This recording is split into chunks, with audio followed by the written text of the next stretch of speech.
All right, first thing I want to talk about is test question number 6 on the no calculator section.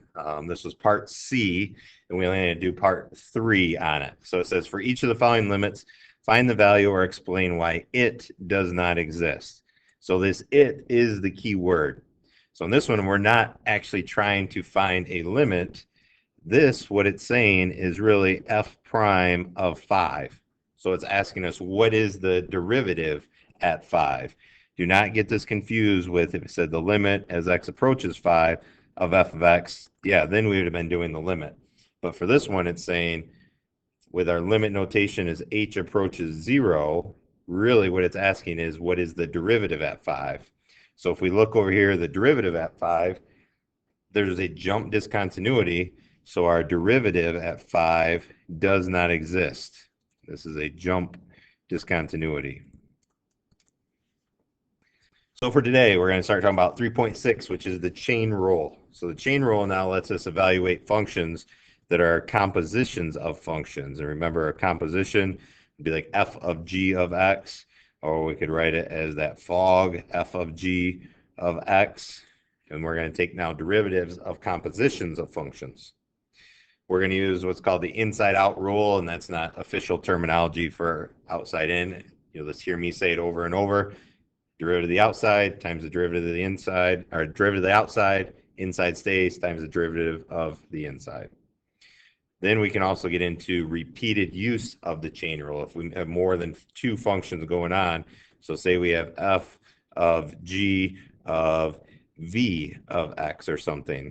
So we have multiple functions going on. In this case, there'd be 3, so there could be repeated use of the chain rule. Multiple ways to write this. So again, composition of functions, that fog of x, or we could say f of g of x, mean the same thing. And derivative notation now. So the derivative is going to be f of g prime of x, or this form, which we'll work with the most, f prime g of x times g prime of x.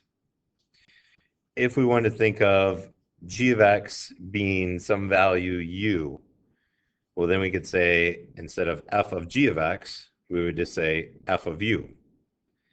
We can also write it in this form where it's dy dx. Our derivative will be derivative of y with respect to u times the derivative of u with respect to x, because remember, u was our function g of x. It can also be written this way, where f of u, if we want to find that derivative, that would be f prime of u if we want to differentiate this. So d du. So f of u would be f prime of u times u prime. What we do on all of these, we find the derivative of the outside, the inside stays multiplied by the derivative of the inside. So when I say derivative of the outside, this is that f prime. That's when I think of this as the outside. Inside stays multiplied by the derivative of the inside. So again, this is our derivative of the inside.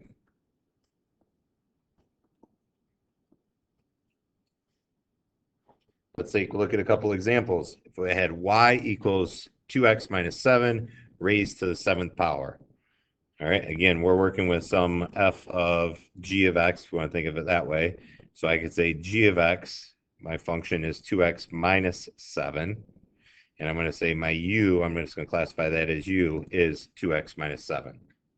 So really now I'm working with u to the 7th. If I want to find the derivative, dy dx is going to be 7 times u raised to the 6th power, but multiplied by u prime. If I'm looking up here, u prime is just 2. So putting all this back together, this would be 7 times my u, which is 2x minus 7, raised to the 6th power, times u prime, which is 2. And so it's become 14 times 2x minus 7, all raised to the 6th power. That is the derivative of what we started with, 2x minus 7, quantity raised to the 7th power. We can also work with motion problems. So they tell us an object moves along the x-axis so that its position, so they're telling me position, so this is a position function, at any time where t is greater than 0 is given by x of t equals cosine t squared plus 1. Find the velocity. Well, we know the first derivative of position is velocity, so we need to do the derivative of this. So if I look at my outside function is cosine. So the derivative of cosine is negative sine. Inside stays times the derivative of the inside, which is 2t. So my final answer would be negative 2t if I brought this out to the front. So negative 2t sine t squared plus 1.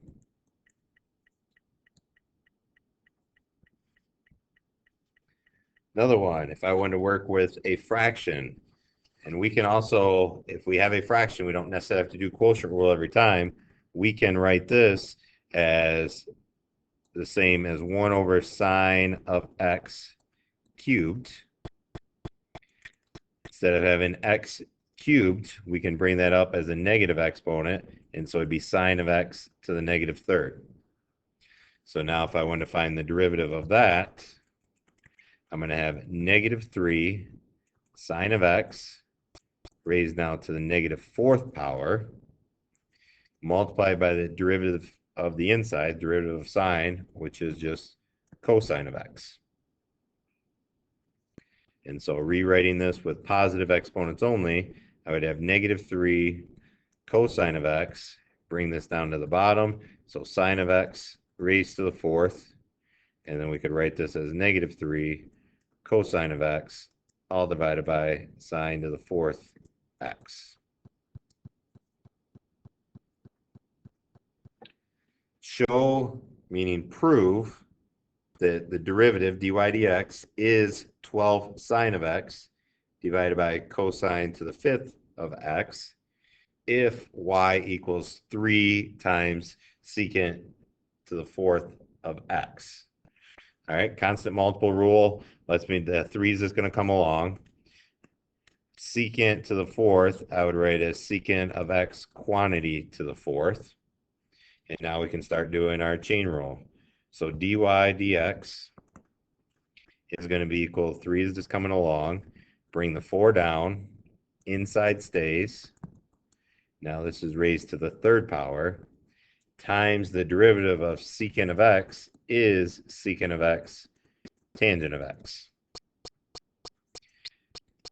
3 times 4, I can simplify. That's 12 secant cubed x times secant x times tangent of x.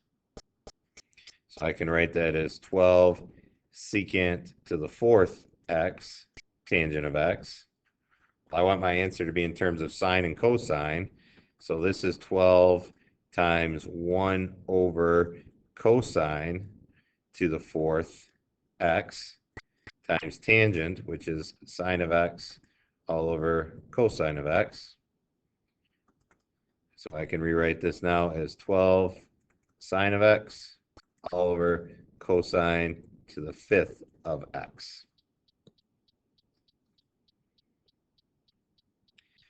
Number 5, the derivative of this. So this is repeated use of the chain rule.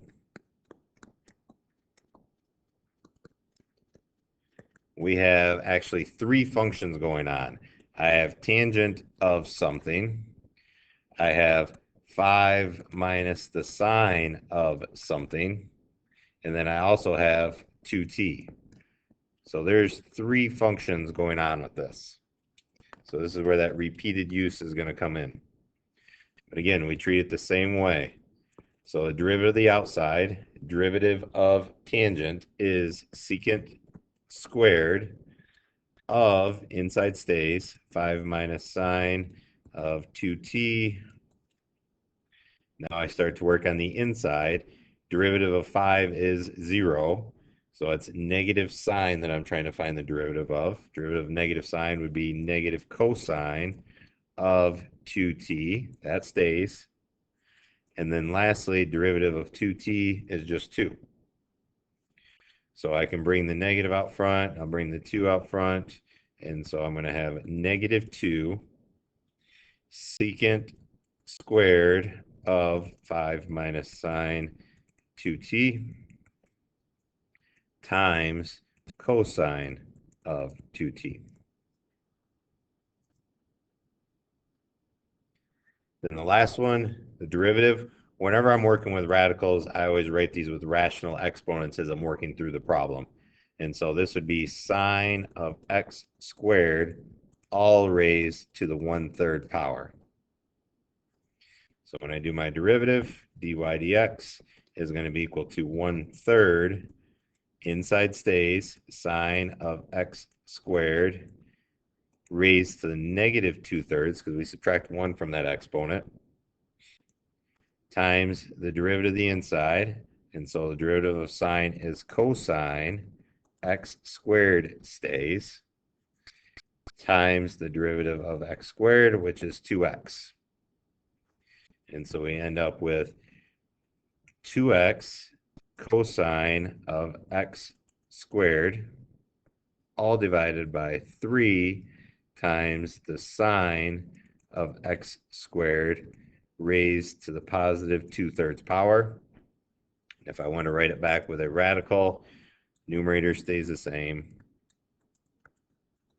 but then my denominator would be 3 cube root of, if I wrote it with parentheses, sine of x squared, and then squared on there, or you could write it 2x cosine x squared, 3 cube root sine squared of x squared.